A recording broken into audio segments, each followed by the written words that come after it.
The last bus home. The last bus always smelled wrong. Not like sweat or diesel, those were normal. This was different, old, damp, like something that had been buried and recently dug back up. I noticed it the first night my shift ended late. 2:17 a.m.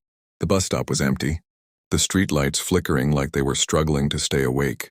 When the bus finally arrived, its headlights cut through the fog like dull, tired eyes. The doors hissed open, and for a moment I thought about walking home instead. I didn't. I stepped inside. The driver didn't look at me. His face was half hidden by shadow, his cap pulled too low. The bus was nearly empty. Only 3 passengers sat scattered across the seats, all unnaturally still. I paid my fare. The machine didn't beep. It didn't even turn on. The driver nodded anyway. That should have been my first warning. The bus moved. No engine noise. No vibration. Just motion, smooth and silent like gliding over ice. I sat near the middle, gripping my bag tighter than necessary.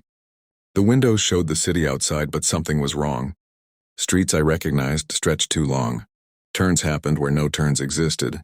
Buildings leaned closer, watching. I glanced at the passengers. A woman near the back stared straight ahead, her eyes wide and glassy. She didn't blink. A man in a torn jacket sat hunched over, his hands folded like he was praying.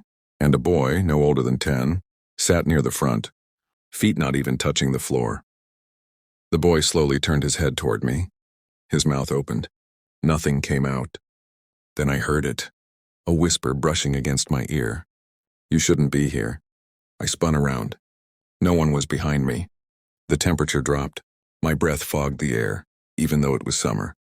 The lights inside the bus flickered once, twice, then settled into a sickly yellow glow.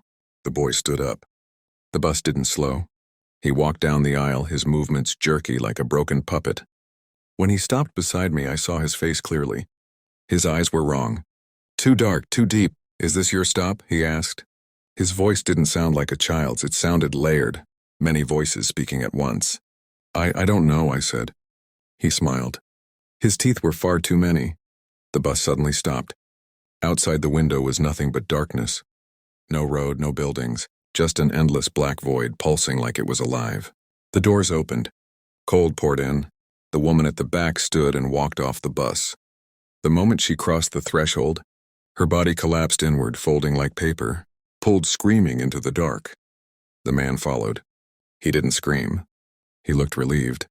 I tried to move. I couldn't. My body felt heavy, pinned to the seat by an unseen force. The driver finally turned around. His face was empty. No eyes, no mouth, just smooth, stretched skin. "End of the line," he said somehow. The boy leaned close to me. "You're not dead," he whispered. "Not yet." The bus shuddered. "Wrong passenger," the driver hissed. The lights exploded. I screamed. I woke up on the sidewalk. Morning sunlight burned my eyes. Cars passed. People walked by. Someone asked if I was okay.